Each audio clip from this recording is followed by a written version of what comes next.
Hey guys, welcome back to the channel for another installment of What's in the Box.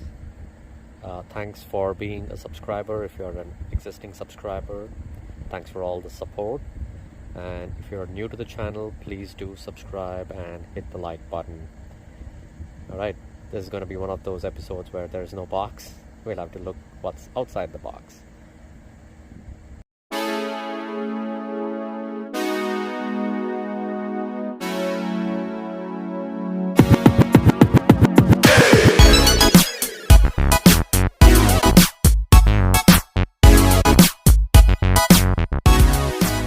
Today we have the Kia Niro EV. Kia makes some hybrid versions of the Niro, but this is completely electric. This has around 201 horsepower, so slightly on the lower end when you either compare it to a Polestar or a Tesla Model 3. But this is a crossover SUV. They call it the CUV. Looks pretty good, and one of the unique things that you notice, first off, the charging port is right in front. Quite unique actually. Most of the EVs, they have it to the side. Even the Teslas have it to the side, but this kind of makes sense. You just pull into a charging station and you just charge it. So I'm gonna get the charging started right now and I'll continue with this video. So the charging port, it's not automated. You have to press on it, that releases it. There is one more cap over here that you have to release. There is a light next to it, so if you're plugging it in the dark, that's pretty convenient. And then you just plug in the charger. And the charging rates are also pretty fast. The other day I was able to get almost like I want to say it's upwards of 70 miles in around 30 minutes, so it's pretty good. And this has a range of 300 miles on it, which is pretty good. So let me walk around and give you a look at the Kia Niro EV. I like the blue trim in front of it. Makes it look really sporty. I think those are the standard 20-inch rims on it. It's a crossover SUV, so it's got the hatchback look to it. Let me pop over here and open the trunk.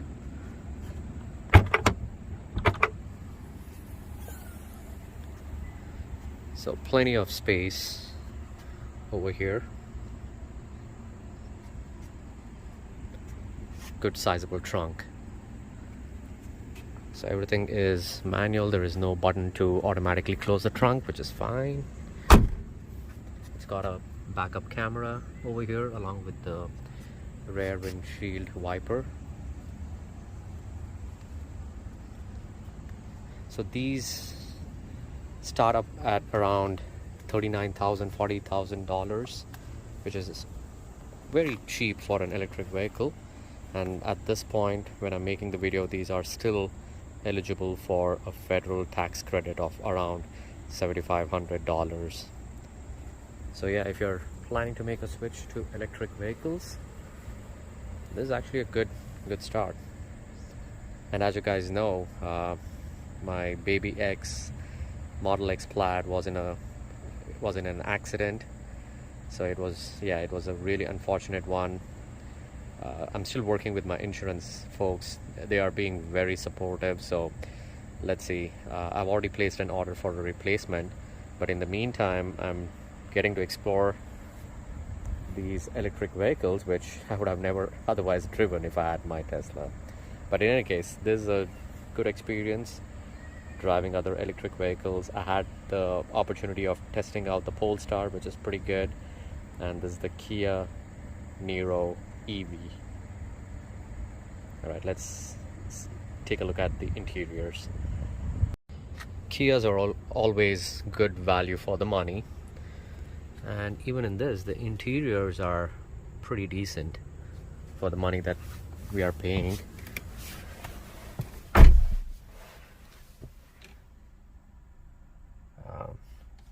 It's got an 8-inch display over here, And unlike other electric vehicles, it actually has a push start button. Usually in electric vehicles, you just decide which direction you want to go, either front or back, and you just step on it. But this actually has a power button which turns on the car. And as you can see right now, it's charging. It's saying it needs another 3 hours to get to 100%, because this is a slow charger. It's at 3.4 kilowatt.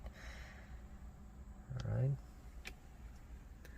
So yeah, this has this power button, which actually I don't mind, because when you turn off the car, the steering wheel, it stiffens up, and it's actually useful when you're getting in and out, especially when you're getting out, to hold the steering wheel and get out.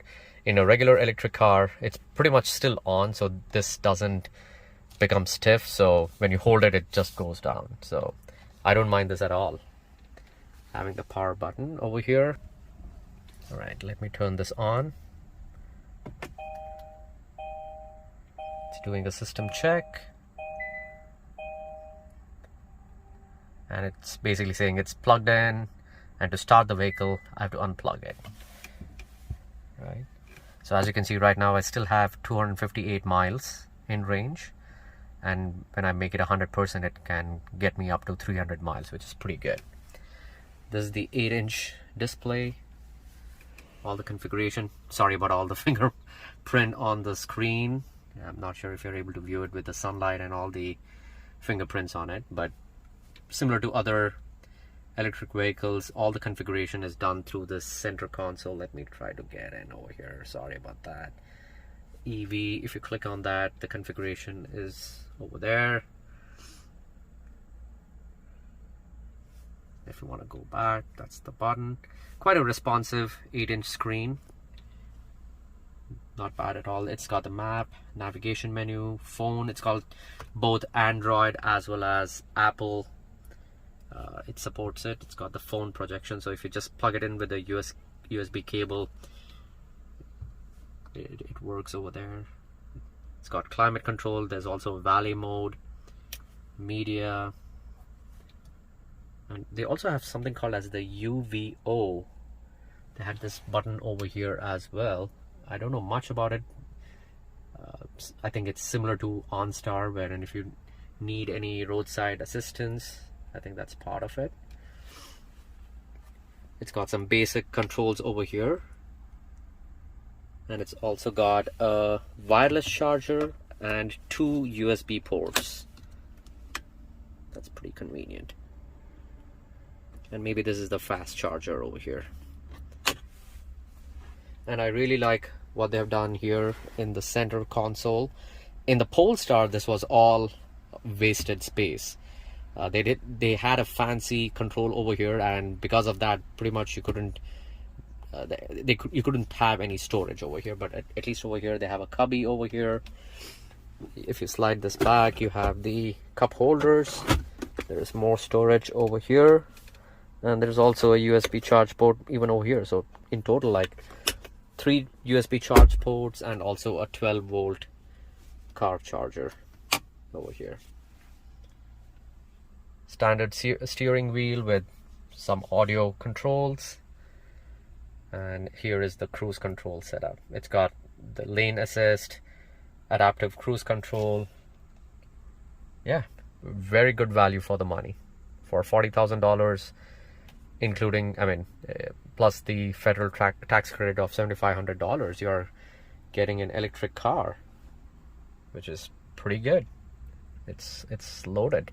Yeah, that's why I love Kias. They're always great value for the money. All right, once this charges, we'll take it for a spin. And there are a couple of drive modes. There is an eco mode, which gets you 300 miles for 100% charge. There is also a normal mode, which on a full charge, it's anywhere between, you get 285 to 290 miles. And there is also a sport mode, which, you get to experience the performance of the car. You get all the 201 horses, but it drops the efficiency almost like 25 miles down. So on a full charge, you might get around 260 or 275, anywhere in that range. All right. So let me pause over here, and once the car is charged, we'll take it for a spin. Alright, if you have a Kia Niro EV and if you're done charging and if you want to unplug it and if it doesn't come out, you might be thinking, how do I get that out? Because there is nothing inside that unplugs it or unlocks it, and you'll be thinking, oh, I've unlocked the car, I'm still not able to open it. Here's a trick.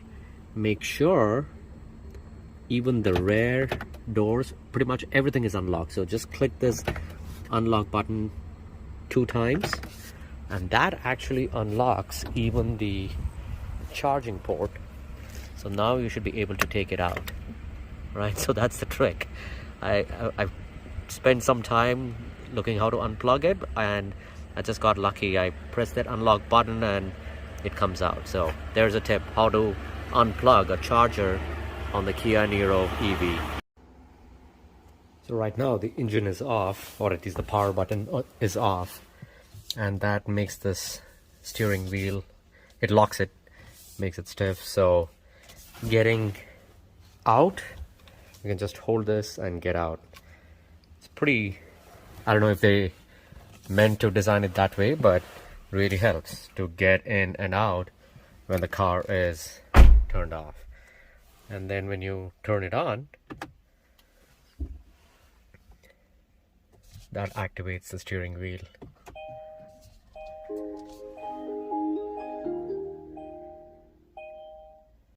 The electric motor in the Kia Niro EV, it has a nice, almost like a spa-like humming sound.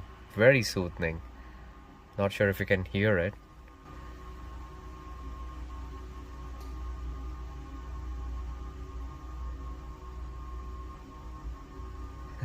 Very soothing, right? So let me put it into park. Put it into park by pressing this button. The motor stops, and then you turn it off.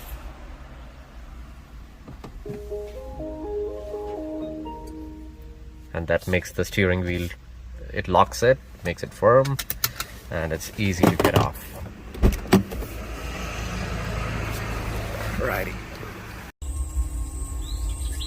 In the audio setup, it has this nice feature where you can select sounds of nature. So I've selected a lively forest right now.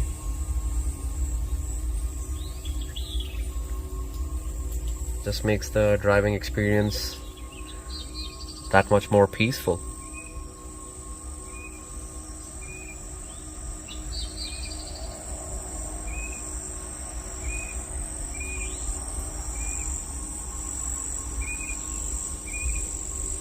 To reverse, put it to the left, and to put it drive, it's to the right. And that is the sound it makes. It's a very calming sound when it's in drive, or at least when it's standing still. I don't know if it makes the same sound when it's in drive, but when you put it into reverse, it makes this alerting chime, which is extremely loud. I couldn't find a setting to reduce the volume of that, but literally it wakes up the entire neighborhood. And that's the backup camera. Pretty good.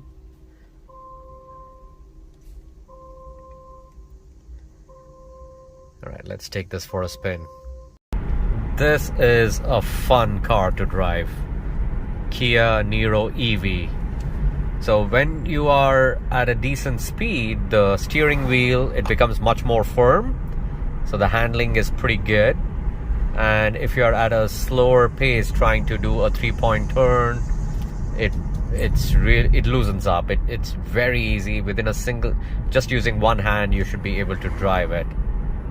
So right now I'm in the eco mode, so that gives the maximum regen and the battery gets charged. So you can actually hear the regen braking.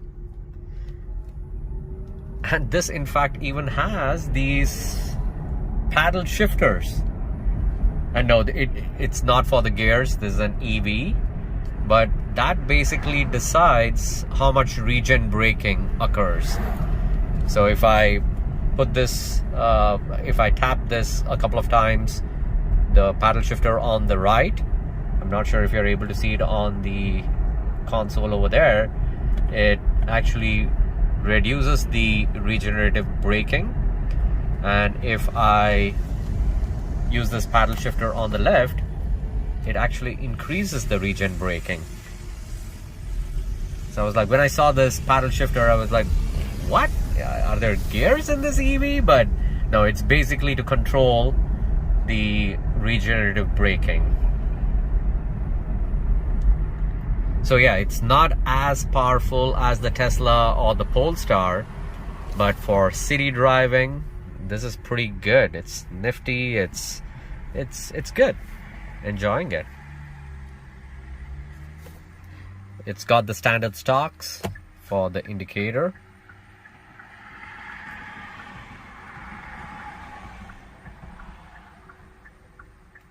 Kia Niro EV. So yeah, if you're planning to get your first electric vehicle, I've done the review of the Polestar as well.